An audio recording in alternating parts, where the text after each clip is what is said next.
Mommy? Yes, baby? Why don't I have a dad like the other kids at school? You do have a dad, Jamie. He's not here right now. Will he ever be? He denied the Maid'S baby to protect his pride. But one look into the child's eyes exposed the truth he could never bury. Will love and forgiveness rewrite the ending? Or will pride destroy the only family he ever had? Watch this sad love story unfold in a way you'll never forget. May your home always be a place of peace, where love is strong, joy is lasting, and hearts remain gentle. May you find strength in hard times, patience in trials, and harmony in marriage, so your children grow in the safety of love.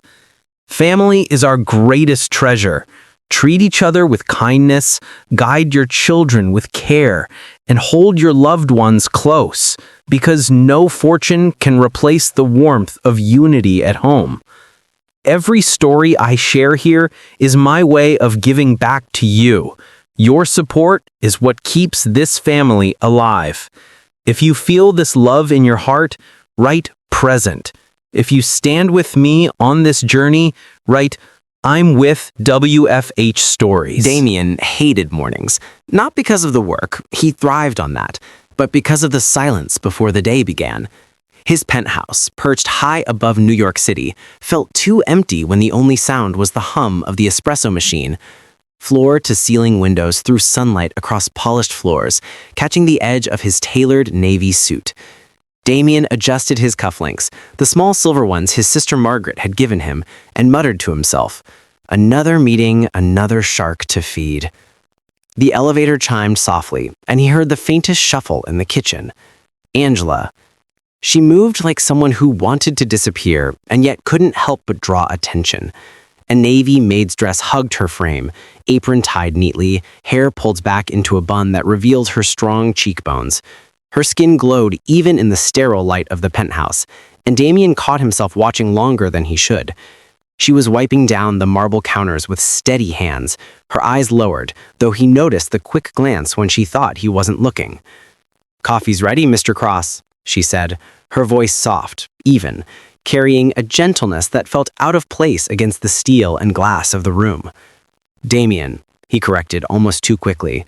"When it's just us, call me Damien." Angela's lips curved, almost a smile, then she dipped her head again. Old habits. The silence stretched. Damien hated silence, but with her it was different. Heavy, but not suffocating. He cleared his throat, reaching for his mug, and caught the faint smell of soap clinging to her hands. He wondered, not for the first time, what she smelled like when she wasn't fresh off her shift, when she was just Angela. Margaret's words rang in his head from the night before. "You need more than this empire, Damien. You need something real." He laughed it off, but now, with Angela standing 2 feet away, the words stung.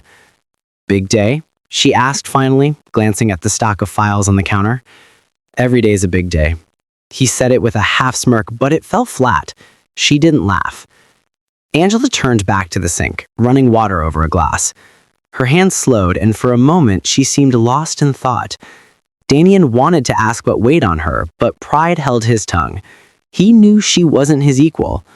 Yet the truth tugged at him. She was the only person in this sprawling glass box who felt human. Across the river, the city was waking up. Taxis blared their horns, the smell of bagels and roasted coffee filled the streets. And somewhere in a quiet neighborhood, Angela's neighbor, Mrs. Garcia, was already hanging laundry out on her balcony, humming off-key. Angela lived between these two worlds, the millionaire's penthouse where she worked, and the modest apartment she returned to each night, walls thin enough to hear the neighbors argue about bills. She often thought about that split as she rode the subway, her uniform marking her as someone who belonged nowhere fully. But she had dreams. She kept them tucked away in scraps of notebooks, small sketches of dresses she'd like to make someday, words scribbled about a different life. That morning, as she finished her shift, she caught Damien watching her again. His eyes lingered, blue and sharp, softening when they met hers. She felt heat rise in her cheeks and she turned quickly, grabbing her bag. "Goodbye, Mr. Damien," she said, forcing her voice steady. He didn't answer right away, just watched as the elevator doors closed around her. Downstairs, on the bustling street, Angela let out a breath she hadn't realized she was holding. The city smelled like exhaust and hot pretzels, the kind of scent that clung to your clothes no matter how many times you washed them. She pulled her jacket tighter and started toward the subway. In her mind, she saw Jamie's face. 6 years old, curls unruly, eyes too sharp for his age. She smiled despite the ache in her chest. He was everything. Every long night, every sore hand, every humiliating hour cleaning up after men like Damien, worth it, because it kept Jamie's laughter alive. Angela adjusted her bag on her shoulder and whispered to herself, "One more shift, one more dollar." She didn't see Pastor Jones across the street waving as he helped a young boy tie his shoelaces outside the church steps. She'd see him later. She always did. He had a way of showing up when she needed reminding that God hadn't forgotten her. Back in the penthouse, Damien stood at the window, untouched coffee cooling in his hand. The city stretched out beneath him, endless, powerful, his for the taking. And yet, as sunlight caught the faint smudge on the counter Angela had missed, he felt a tug of something he couldn't name. It wasn't just an attraction. It was recognition, the same kind he'd denied for years, buried under business deals and money.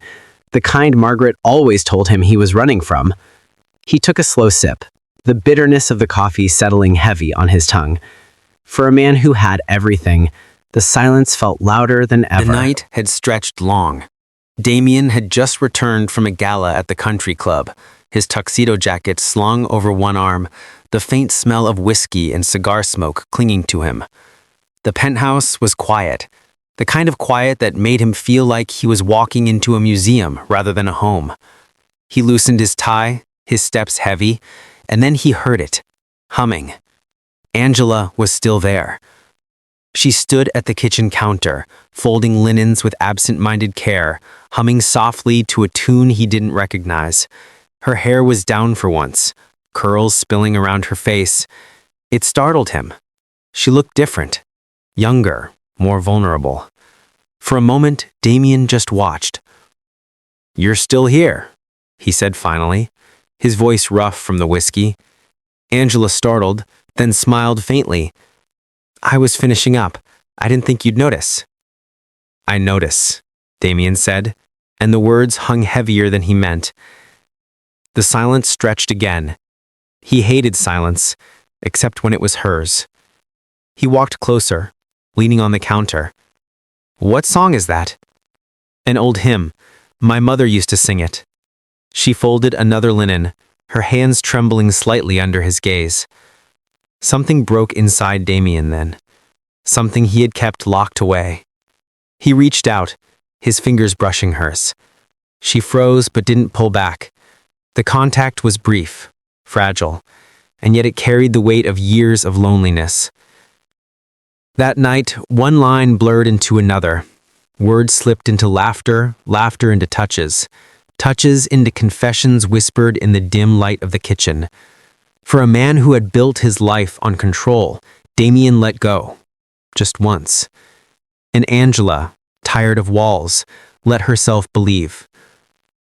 Weeks later, the truth arrived not in whispers but in Angela's trembling voice. She stood in the living room, twisting her hands together. Damien had just come in from another business meeting, still in his suit, irritation etched across his face. "Damien?" She started, her voice catching. "I need to tell you something." He tossed his briefcase onto the couch, loosening his tie. "Make it quick. I'm exhausted." Angela's chest rose and fell. She wanted to run, but instead she stepped forward. "I'm pregnant." The words landed like glass shattering. Damien froze. His face hardened, blue eyes turning to ice. "What?" She swallowed. "It's yours. Damien, it's—" "Don't," he cut in, sharper than he intended. His hand shot through his hair, pacing, the weight of her words crashing into the fortress of his pride. No, it's not mine." Her eyes widened, pain flashing across her face. "You think I'd lie about this?" "I think," his voice broke, then steadied into steel. "I think I can't afford the scandal. Not now, not ever." Her hands shook, clutching her stomach. "This isn't about your reputation. It's about our child." Damien's jaw clenched. He couldn't look at her. Couldn't look at what he might lose. "I said it's not mine." The room fell silent, except for Angela's ragged breathing. Her eyes glistened, but she didn't let the tears fall. Instead, she stepped back, her voice breaking into a whisper. "You'll regret this, Damien. Maybe not today, maybe not tomorrow, but one day." She turned, grabbed her bag, and walked out. The click of the door echoed through the penthouse like a gunshot. Damien stood rooted, the denial heavy in his chest, pride choking out every word he wanted to take back. He poured himself a drink, but it burned going down, leaving him emptier than before. That night, the penthouse felt colder than it ever had. Angela didn't look back. She rode the subway in silence, clutching her bag, staring at the graffiti on the walls as the train rattled into the night. Her hand rested on her belly, fear and resolve tangled inside her. When the train doors opened, the smell of fried food and damp concrete greeted her. Somewhere in the distance, church bells chimed. Pastor Jones would know what to say, she thought. He always did. But tonight, she walked alone. The city buzzed around her, but she felt only the ache in her chest, the sting of betrayal. Still, when she thought of the life growing inside her, a quiet strength steadied her. She whispered to herself, "It's you and me now." And in that moment, she decided, even if Damien never claimed their child, Angela left she would. New York before the first snow. She didn't tell anyone except Mrs. Garcia, who pressed a rosary into her palm and whispered, "Mija, God doesn't make mistakes. You are strong now." Her last subway ride was silent. The car smelled of damp coats and stale coffee. She kept her hand over her stomach, eyes fixed on the blurred graffiti outside the window. By the time she reached the bus station, she had made her choice, no looking back. The ride upstate took hours.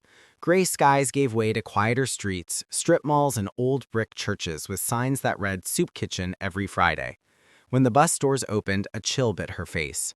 The small town looked worn but steady, a place where life wasn't about skyscrapers but survival. Pastor Jones was waiting. Somehow he always knew. He stood near the steps of his church, coat buttoned to his chin, leather Bible tucked under his arm. His smile was small but real. "Angela," he said, taking her bag before she could protest, "you don't owe me explanations, just let me help." Her eyes burned, but she nodded. Meanwhile, in Manhattan, Damien drowned himself in work. He filled every hour with meetings, dinners, and contracts. If there was silence, he made noise. If there was space to think, he shut it down. People whispered, his assistant, his driver, even Margaret. He silenced them all. One evening, Margaret cornered him in the kitchen of his penthouse, her eyes sharp with disappointment. "Angela's gone," she said. He poured a drink. "Good." "Good," Margaret's voice cracked. "Damien, she tried to trap me with a baby. That's not my child." His words came out too fast, too hard. Margaret stared at him like she didn't recognize her brother. "You keep telling yourself that." Then she walked out, leaving him with the clink of ice against glass. For the first time, Damien felt the penthouse wasn't silent, it was accusing. Angela found her rhythm in the small town. Pastor Jones connected her with a part-time housekeeping job at a local inn. Mrs. Garcia called often, her voice a mix of humor and steel, reminding Angela that she wasn't alone even miles away. The days were long, her feet ached, her hands cracked from soap and bleach. But each night when she lay in bed and felt the flutter of life in her belly, she whispered, "We'll be okay, Jamie." Months passed, then years. Jamie was born with a cry that filled the hospital room, skin a warm brown, curls dark and tight, and eyes that stopped the nurse mid-sentence. Hazel green, the same eyes that Angela tried to forget. People noticed. Neighbors would smile, say, "He's a handsome boy, got his mama's strength." But some tilted their heads, catching the resemblance. Angela prayed no one would speak out loud. Jamie grew fast. By 6, he was running through the park, sneakers scuffed, red hoodie flying behind him like a cape. He laughed with Mrs. Garcia when she visited, listened eyed-wide to Pastor Jones's stories, and asked questions that made Angela pause. "Where's my dad?" Angela's heart clenched every time. She'd brush his curls back and answer softly, "You've got me, that's enough." But when he looked up at her with those eyes, Damien's eyes, she knew the truth wouldn't stay buried forever. Back in New York, Damien drowned himself in yet another boardroom. Papers spread before him, voices droning about numbers. He nodded at the right moments, signed where he was told, but his mind drifted. Every now and then, he saw her face. I heard her voice, the whisper, "It's yours." He clenched his pen tighter, jaw locked. No. He wouldn't go there. He couldn't. "Mr. Cross?" his assistant asked, pulling him back. He looked down at the contract. His signature bled into the paper, ink smudged by his trembling hand. Angela tucked Jamie in one evening, the smell of laundry soap still on her hands. The small apartment was quiet, except for the hum of the radiator. She kissed his forehead and whispered, "Good night, baby." Jamie blinked up at her, his green eyes catching the dim light. "Good night, Mommy." Angela turned off the lamp, sat by the window, and let herself breathe. She had resisted breaking down for 6 years. She had resisted calling Damien, resisted letting her son's eyes betray the secret she had sworn to keep. But deep inside, she knew resistance wasn't forever. One day their worlds would collide again, and when it happened, nothing would ever be the The same. charity hall smelled faintly of burnt coffee and polished wood. Balloons sagged in the corners, and a banner hung slightly crooked, Community Renewal Project. Damien adjusted his cufflinks as cameras flashed, reporters circling like bees. He'd been told this event was good PR, to show the millionaire cares about small towns, shake a few hands, cut a check, and get back to Manhattan before sunset. But then he saw her, Angela. She was across the room, helping set out trays of sandwiches on a long folding table. Her curls were pulled back into a bun, a plain blouse tucked into faded jeans. But Damien felt the air shift. 6 years vanished in a blink. His chest tightened. And then he saw the boy. Jamie. He darted between the tables in a bright red hoodie, sneakers squeaking on the gym floor, laughter ringing out. His curls bounced as he ran, and when he looked up, Damien's breath caught. Hazel green eyes. Familiar. Unmistakable. For a moment, Damien couldn't move, couldn't breathe. He told himself it was a trick of the light, but deep inside, he knew. Angela turned then, spotted him across the crowd. Her smile faltered, the tray in her hands trembled before she steadied it, her jaw setting like stone. She whispered something to the woman beside her, then strode toward Jamie, hand landing protectively on her shoulder. Damien took a step forward. Angela's eyes narrowed. "Don't." It wasn't loud, but it cut through the noise. Damien stopped. "Angela?" Her voice was low, tight. "You don't get to say my name like that. Not here. Not ever." Jamie looked between them, confusion written on his face. "Mummy, who's that?" Angela's throat worked. "No one, baby. Just someone passing through." She turned Jamie's shoulders, guiding him back toward the table. But Damien followed. "He's... Angela. He's..." Angela spun, her eyes blazing. "Not your business." The crowd's chatter muffled around them, but to Damien it felt like silence pressing in. His gaze dropped to Jamie again, the boy now tugging at his mother's hand. He saw himself in the tilt of Jamie's chin, the way he scowled when he didn't get his way. It was like staring into a mirror he didn't ask for.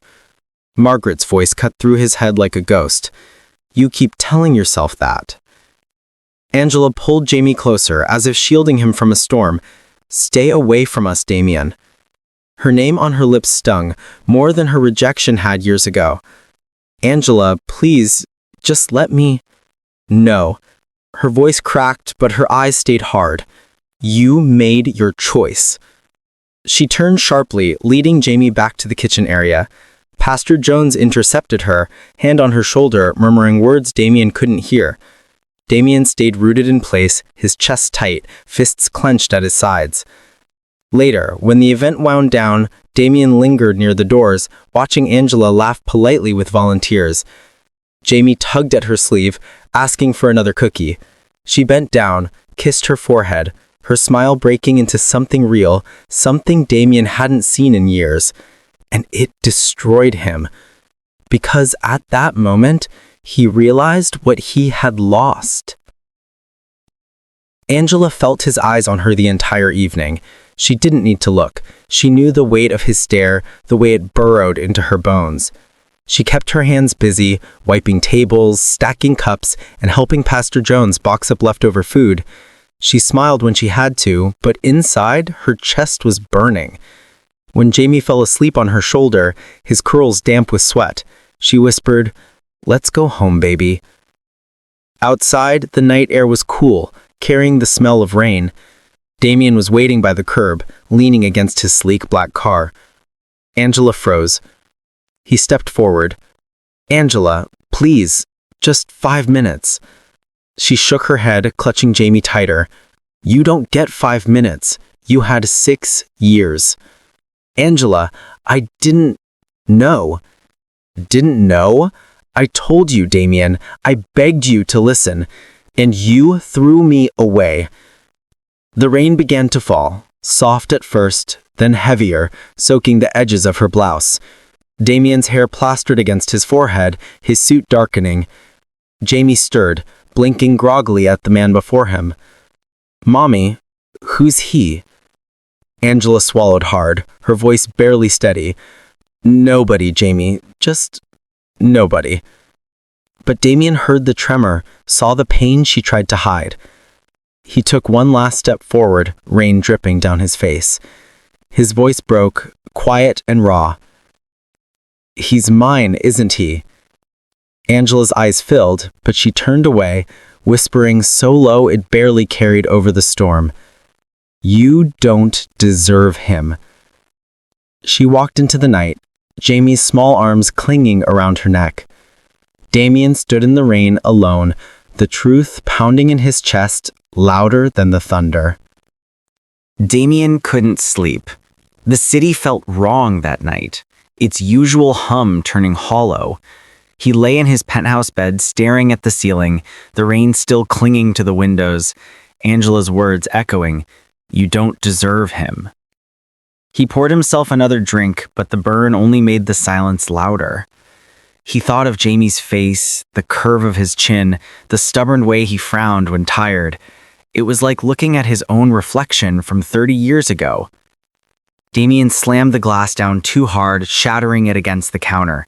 He swore under his breath, pressing a hand to his temple.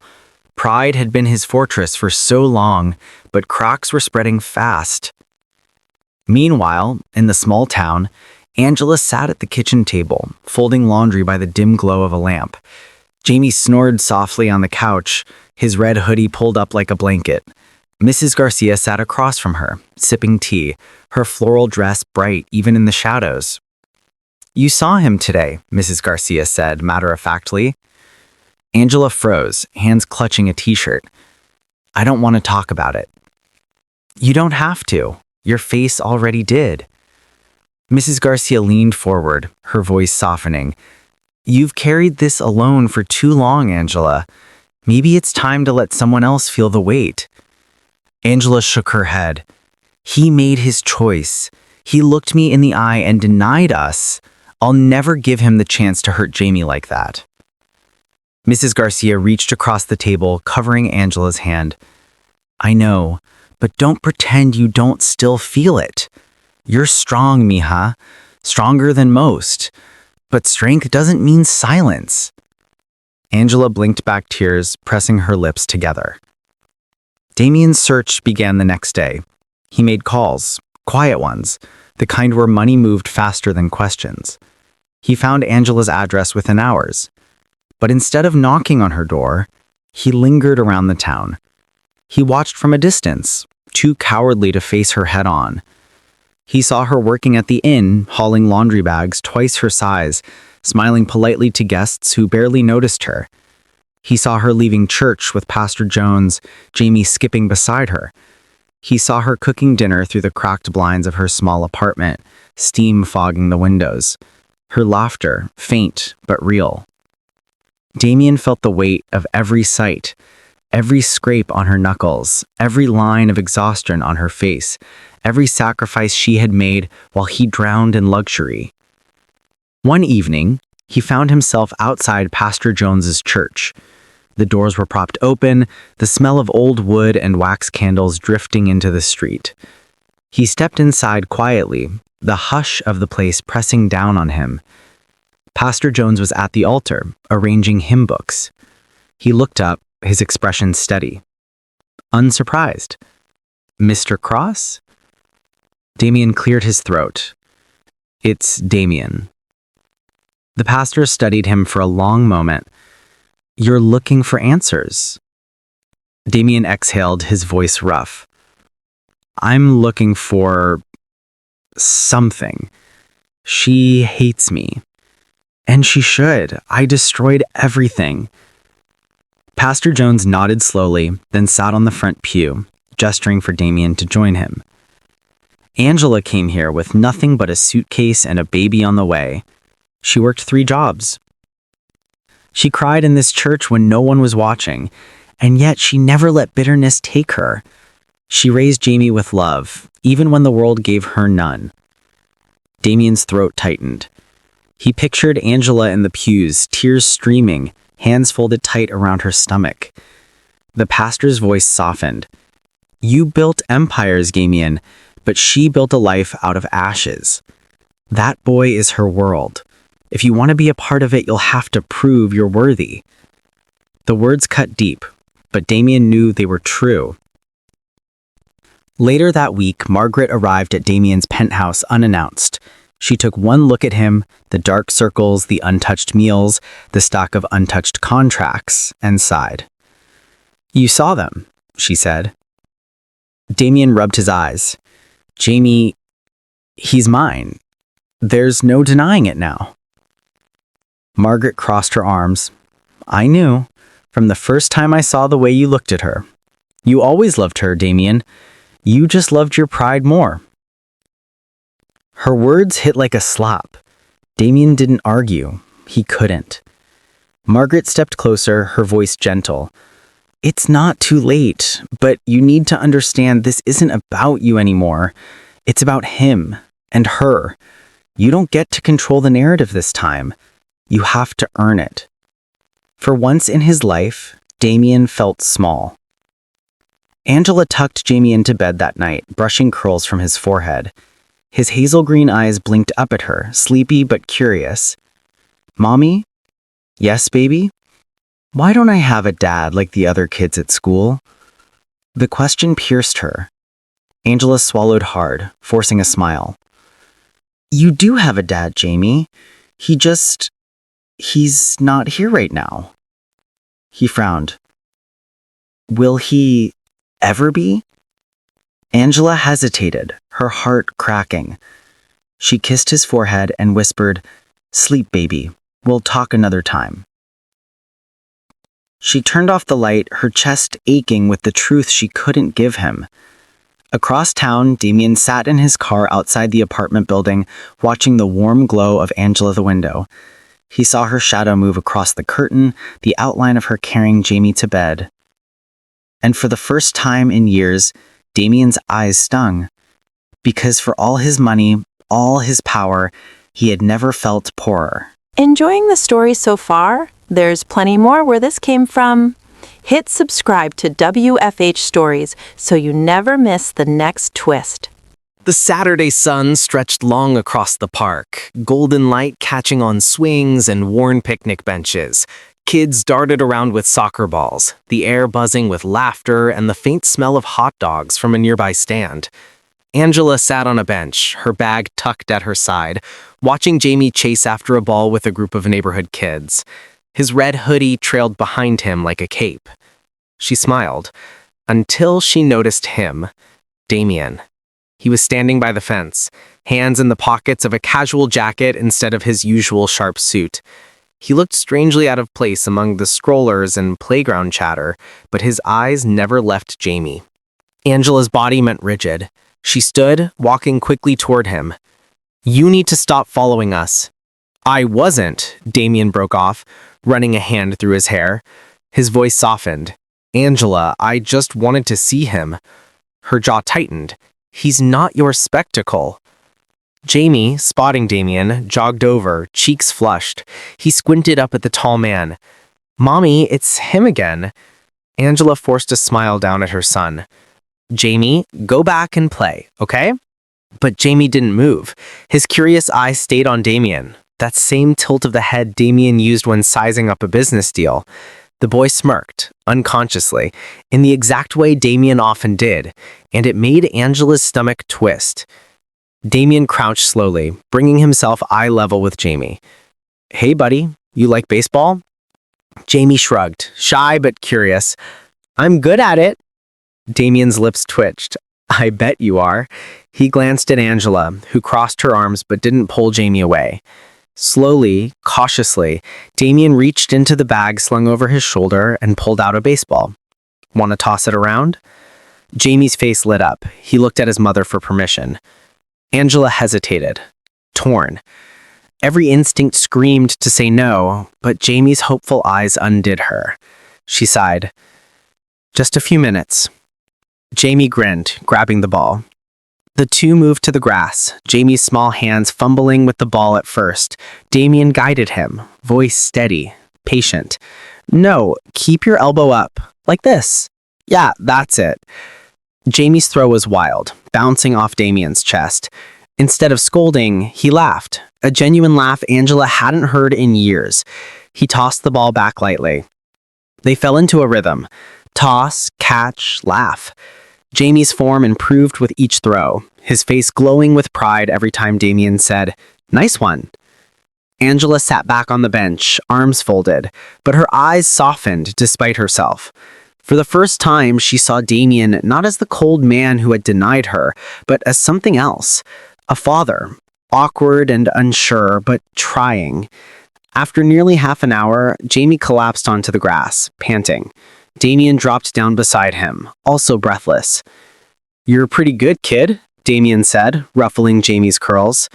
Jamie giggled, then blurted, without thinking, Are you my dad? The world froze.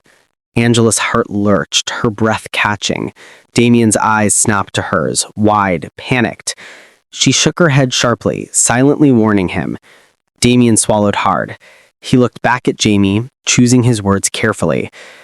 I think I'd like to be someone important in your life, if you let me. Jamie tilted his head, considering, then gave a small shrug. You throw good. That's important. Damien laughed again, a sound shaky but real. Later, as the park emptied, Angela gathered Jamie's things. Damien lingered, unsure if she'd let him walk them home. She surprised herself by speaking first. Don't get his hopes up, Damien. His voice was quiet, almost raw. I'm not here to hurt him. Or you. Angela turned, her eyes sharp. You already did. He didn't argue. He just nodded, gaze dropping, then softer. But I want to fix it. Angela exhaled, tired of the fight, but unwilling to surrender. You can't fix 6 years in one afternoon. I know, Damien's voice cracked. But maybe I can start. She looked at him for a long moment, studying the lines on his face, the weight in his shoulders. Something was different. For the first time, she saw a crack in his pride. Angela shook her head, scooping up Jamie's hoodie. We'll see. That's all I can promise. That night, Jamie was buzzing with energy, retelling the game of catch while Angela tried to make dinner. He said I throw like a pro, Mommy, and he laughed when I hit him in the chest. He wasn't even mad.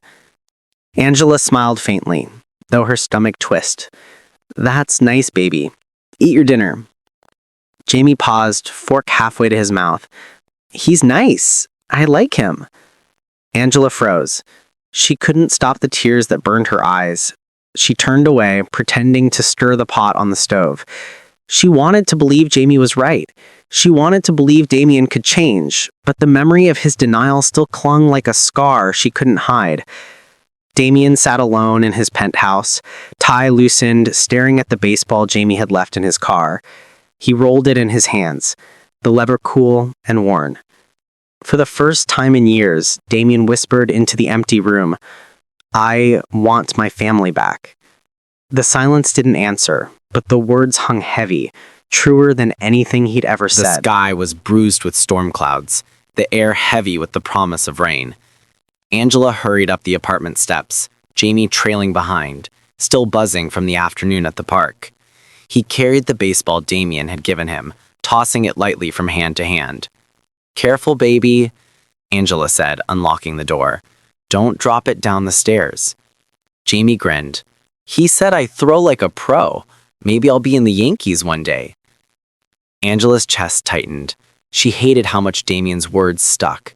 She hated how easily Jamie smiled at the thought of him. Inside, the apartment smelled of garlic and old wood. Angela set down the grocery bag, brushing damp curls from her face. She turned and froze. Damien was sitting at her kitchen table. Angela's breath caught. "What the hell are you doing here?" Pastor Jones stepped out from the hallway, calm but firm. "He asked me to let him in, Angela. He said he just wanted to talk." Her eyes snapped to Damien, blazing. "You don't break into my home. You don't go through my pastor. You don't." Jamie bounded in, eyes wide. "Hey, you're here." Angela's anger faltered, her hand instinctively going to her son's shoulder. "Jamie, go to your room." "But now." Her voice cracked, sharper than she intended. Jamie's face fell, but he obeyed, clutching the baseball as he disappeared into the bedroom. The door shut softly. Angela spun back to Damien. "You crossed a line." He stood, palms raised. "Angela, please, I had to see you. I had to see him." Her voice trembled with rage. "You don't get to want that now. You made your choice 6 years ago." Damien's jaw tightened. "I was wrong. I know that. But when I look at him..." His voice broke. "He's mine, Angela. I can't deny it anymore." Tears burned her eyes, but she refused to let them fall. "Don't you dare use him to clean your conscience. You don't get to swoop in like some hero after we did all the hard parts without you." Pastor Jones cleared his throat gently. "Maybe if you... stay out of this." Angela snapped, her pain too raw for moderation. The pastor bowed his head, stepping back, leaving them in the storm of their own making. Damien stepped closer, his voice low, pleading. "I can give him things, Angela. Opportunities, schools, a future you can't." The words landed like a blade. Angela's eyes widened, fury erupting. Don't you dare reduce me to nothing. I have given him everything that matters. Love, stability, a life without shame." Damien flinched, guilt washing over his face. "That's not what I meant." "It's exactly what you meant. All these years you thought money made you a man. It doesn't. Showing up does, and you didn't." Silence cracked between them, heavy and brutal. Jamie's door creaked open, his small voice carried, hesitant. "Mommy? Why are you yelling?" Angela froze, realizing how much she'd heard. She rushed to the hallway, kneeling to his height. "It's nothing, baby. Just go back to bed." But Jamie's eyes, wide and searching, flicked past her to Damien. "He's my dad, isn't he?" The room spun. Angela's throat closed, tears spilling despite her will. Damien's face crumpled, the truth written all over him. Angela couldn't breathe, couldn't speak. Jamie's voice wavered, small and trembling. "Why didn't you tell me?" Angela reached for him, but he stepped back, clutching the baseball tight to his chest. "You both lied." "Jamie," Angela broke, her arms falling uselessly. He bolted back into his room, slamming the door. The sound echoed like thunder. Angela's sob burst out, raw and uncontrollable. She sank against the wall, head in her hands. Damien stood frozen, his face pale. "Angela?" She lifted her head, eyes blazing through her tears. "This is what you did. You tore us apart once, and now you've torn him too. Get out." Damien's lips parted, but no words came. For once, the man who always had an answer stood speechless. Pastor Jones placed a hand on his shoulder. guiding him gently toward the door. Damien stumbled, numb, then stepped into the rain-soaked night. Inside, Angela pressed her forehead against Jamie's door, whispering through her tears, "I'm sorry, baby. I thought I was protecting you. I thought I was doing the right." But the silence on the other side was too heavy, too final. And in that silence, she realized the truth. The lie meant to protect had only broken him deeper. The days after the blow-up were heavy. Angela moved through her small apartment like a ghost, her footsteps soft, her eyes dim. Jamie barely spoke to her, retreating into his room with the baseball clenched in his hands. He ate quickly, avoided her gaze, and when she kissed his forehead at night, he rolled away. Each silence was louder than words. Each slammed door cracked Angela's heart further. One evening, she stood in the kitchen, stirring soup she knew he wouldn't eat. The steam fogged her glasses, blurring the world. She turned off the burner and sank into a chair, her hands trembling. Mrs. Garcia came over, setting a gentle hand on her shoulder. "Mija, you can't carry this alone anymore." Angela's voice broke. "I tried to protect him. I thought if I kept him away from Damien's world, he'd be safe. And now he hates me." Mrs. Garcia shook her head firmly. "He doesn't hate you. He's hurt. Hurt looks a lot like hate in children." Angela pressed her palms to her eyes. "I don't know how to fix this." "You can't fix it by yourself." Mrs. Garcia squeezed her hand. "That boy needs both halves of his story, even the painful ones." Angela's throat burned. She wanted to believe it, but the thought of opening the door to Damien again, the same man who had shattered her once, felt like inviting fire into her home. Damien wasn't doing any better. He stumbled through the days, showing up at his office in rumpled suits, snapping at assistants, losing track of meetings. Margaret finally cornered him after one disastrous conference call where he forgot his own talking points. "You're falling apart," she said bluntly, arms crossed. Damien rubbed his temples. "I can't get him out of my head. Jamie. The way he looked at me, like I'd betrayed him before I ever earned the chance to be trusted." Margaret's tone softened. "Because you did. Not to him, maybe, but to Angela. And he feels that wound every time she does." Damien dropped into a chair, his head in his hands. For a man who had built his empire on control, the unraveling felt unbearable. "I don't know how to make this right." "You can't buy it," Margaret said. "You can't sign a contract for it. The only way forward is showing up. Every day. Even when it's ugly." Damien's eyes glistened, though he blinked it back. "What if she never forgives me?" Margaret laid a hand on his shoulder. "Then you still keep showing up. Because forgiveness isn't the prize. The boy is." Jamie, caught in the middle, carried the weight heavier than either of them realized. At school, his teacher noticed he stopped drawing superheroes and started scribbling dark storms instead. On the playground, he picked fights with kids twice his size. One afternoon, Pastor Jones found him sulking on the church steps, his baseball rolling between his palms. "Rough day, son?" the pastor asked gently. "They lied to me. Both of them." Pastor Jones sat beside him, the wood creaking under his weight. Sometimes grown-ups lie because they're scared. Doesn't make it right, but it makes them human. Jamie sniffled, wiping his nose with his sleeve. "He said he wants to be important in my life, but how can I believe him? He didn't even want me." Pastor Jones put an arm around him. "That's not your burden to carry, Jamie. That's his. But here's the thing. People can change. Sometimes slowly, sometimes painfully. But they can." Jamie was quiet for a long time, then whispered, "I just want a dad." Pastor Jones hugged him tighter. "And maybe that's exactly what God's trying to give you." The storm came to a head one Friday night. Angela found Jamie's bed empty. Panic shot through her chest. She ran through the apartment, calling his name. No answer. She flew down the stairs and out into the street, her heart pounding. The rain had just started misting her face as she scanned the block. Then she saw him, standing outside the church, baseball still in his hands, shoulders hunched down. Angela sprinted, breathless. "Jamie, don't you ever scare me like that again." She dropped to her knees, pulling him into her arms, her tears mingling with the rain. Jamie clung to her but didn't speak. His silence was worse than anger. And then she heard footsteps. Damien's voice cut through the night. "Angela? Jamie?" Angela froze, drenched in rain. His chest rose and fell as if he'd been running too.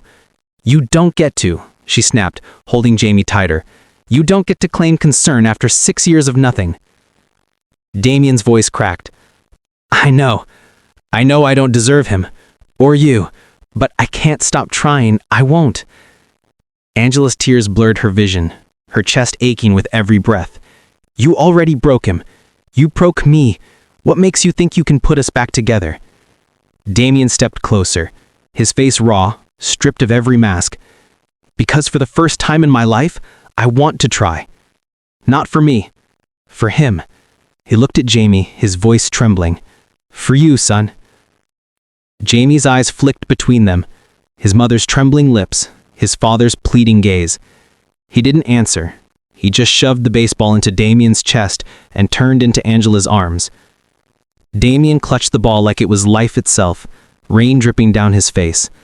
He knew then words would never be enough. That night, Angela rocked Jamie to sleep, whispering prayers into his curls. Across town, Damien sat alone in his penthouse, the baseball in his hands, tears streaking unchecked. Both are broken, both aching, both standing at the edge of something that might still be healed. The breakdown had come. The only way left was up. The church was full, though not for a service.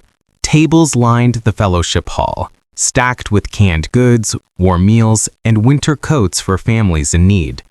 Pastor Jones moved through the crowd with his quiet authority, guiding volunteers, his voice steady as a hymn. Angela ladled soup, her apron dusted with flour.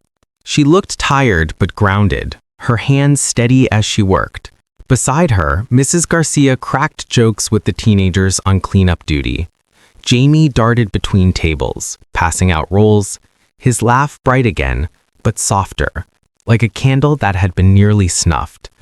Then Damien walked in. For once, he didn't wear a suit. His sleeves were rolled, tie gone, and in his arms he carried 2 heavy boxes: shoes, coats, supplies. He set them down without fanfare and joined the line, waiting for direction like anyone else. Angela froze mid-stir, watching him take orders from Pastor Jones, who handed him a mop. Damien didn't flinch. He took it and began scrubbing the floor, sweat gathering at his brow. Jamie spotted him first. The boy's steps slowed, his roll basket dangling at his side. He watched Damien mop clumsily, soap splattering on his shoes, hair falling into his face. Finally, Jamie asked, "Why are you here?" Damien leaned on the mop, breathless but smiling faintly. "Because it's not enough to just say sorry. I need to show you." Jamie tilted his head, those hazel green eyes searching, testing. Then he gave a small nod and ran back to his duties. Angela's heart clenched. Over the weeks that followed, Damien kept showing up. He hauled boxes at the food bank, helped repair the church roof, even painted classrooms at the community center. People whispered at first, the millionaire on his knees with a hammer. But slowly they began to nod, to accept. One evening, after the last box was stacked and the hall swept clean, Angela found him outside by the church steps. The autumn air was crisp, leaves swirling in the breeze. "I've surprised you," she admitted, arms crossed, though her tone lacked the sharpness it once carried. Damien met her gaze, his voice low, steady. "I spent years building towers, Angela, but none of it means anything if I can't be here with you, with him." Angela swallowed hard. "I don't know if I can trust you again." "You don't have to, not yet." His eyes glistened, the mask of pride finally gone. "Just let me earn it, one day at a time." For a long moment, silence stretched between them. Then, faintly, she nodded. Jamie's forgiveness came slower. There were days he wouldn't speak to Damien, only glare from across the table at Mrs. Garcia's kitchen. But there were other days, little cracks, where he'd ask, "Want to play catch?" or slip his drawing into Damien's hand without a word. The turning point came on a school night. Jamie had fallen asleep over his homework, pencil still clutched in his hand. Damien carefully scooped him up, carrying him to his bed. Angela watched from the doorway as Jamie stirred, whispering half asleep, "Good night, Dad." The word landed heavy, sacred. Damien's eyes filled, but he didn't speak. He just kissed his curls and tucked him in. Angela's chest ached. She turned away quickly, but her tears spilled anyway. Months later, the three of them stood together at the park where it had all begun. The air was warm, the grass buzzing with life. Damien jogged a baseball to Jamie, who caught it with a triumphant grin. Angela sat on the bench, arms folded, but her smile broke through as she watched them. Damien jogged over, crouching beside her. "He's got a good arm. Maybe college ball one day." Angela smirked softly. "We'll see." Their eyes met, not as enemies, not as strangers, but something closer, not yet healed, but no longer broken. Jamie ran up, tugging both their hands. "Come on, family photo." Angela blinked. "What?" Jamie pointed at a passing neighbor with a phone. "Can you take our picture?" he asked eagerly. The neighbors smiled. "Of course." Damien and Angela hesitated, then, almost shyly, stood side by side as Jamie squeezed between them. He wrapped an arm around each of them, beaming. The shutter clicked. For Damien, it was the first picture that ever felt real. For Angela, it was the one she never thought possible. For Jamie, it was the only one that mattered. The sun dipped low, painting the park in gold, and for the first time in years, the weight lifted. Not perfect, not easy, but a family. Finally, a family. Thank you for watching this story to the end. If you enjoyed this story, you will surely love the next one. It's as crazy and intriguing as you can ever imagine. So do check it out. Click on the image showing on your screen right now to watch the next one.